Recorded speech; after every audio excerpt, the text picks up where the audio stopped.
آپ کا سارا شکوہ الیکشن کمیشن سے، سندھ گورنمنٹ سے نہیں ہے، تو پھر ذرا مجھے یہ بتائیں کہ کل تک پھر آپ لوگ یہ دھمکیاں کیوں دے رہے تھے کہ ہم حکومت سے علیحدہ ہو جائیں گے، پہلے اسٹیٹ پہ ہمارے وفاقی وزراء نکل جائیں گے، پھر ہم ان سے علیحدہ ہو جائیں گے، یہ ناراضگیاں، اور اس سے پہلے بھی بیانات آ رہے تھے پیپلز پارٹی اور بلاول بھٹو زرداری کے حوالے سے، تو یہ ناراضگیوں کا اظہار پھر کیوں ہو رہی تھی اور یہ دھمکیاں کیوں لگ رہی تھیں؟ دیکھیں، جب یہ جس دور کی آپ ابھی بات کریں 2-3 دنوں کی، تو اس میں تو کسی پارٹی کے آدمی نہیں، ذرائع سے خبر چل رہی تھی ساری یہ والی بات ہے، ٹھیک ہے؟ سر وہ ذرائع کیا تھے مجھے پتا ہے۔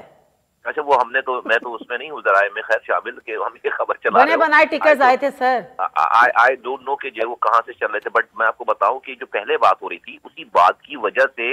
ہی تو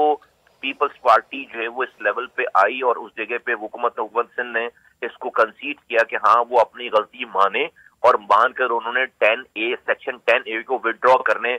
کا لیٹر جاری کیا۔ وہ ڈیفینیٹلی اسی کنورزیشن، اسی ڈائلوگ اور اسی طرح کی جو ہے وہ پولیٹیکل میڈیومرنگ کے بعد یہ ساری باتیں ہو پائیں نا۔ اب اگلا لاہ عمل کیا ہوگا؟ الیکشن تو آپ ظاہر سی بات ہے آپ نکل گئے، اچھا چلیں اگلے لاہ عمل سے بھی پہلے آپ نے کر دیا بائیکاٹ کراچی کا ٹرن آؤٹ، مجھے جو 11 بتایا جا رہا ہے، مجھے جو میرے پاس جو اطلاعات ہے اس میں تو شاید 11 بھی نہیں ہے، میرا خیال ہے 4 یا 5 ہے یا 6 ہوگا کراچی کی، اگر میں اسپیسیفک بات کروں۔ یہ جو ہے نا 6 بہت آن اے ویری ہائر سائڈ بتا رہی، میں بالکل آپ کی 4 سے 5 کے درمیان، 6 کہہ سکتے ہیں، 4 سے 6 کے درمیان سے زیادہ کا ٹرن آؤٹ نہیں ہے۔ یہ تو شام میں بالکل میرے پاس بھی یہی اطلاعات ہے، میرے پاس بھی یہ اطلاعات سارے پولنگ اسٹیشنوں پہ قبضہ کر کے اس کی ٹرن آؤٹ کو 11 کر دیا گیا ہے۔ وہ تو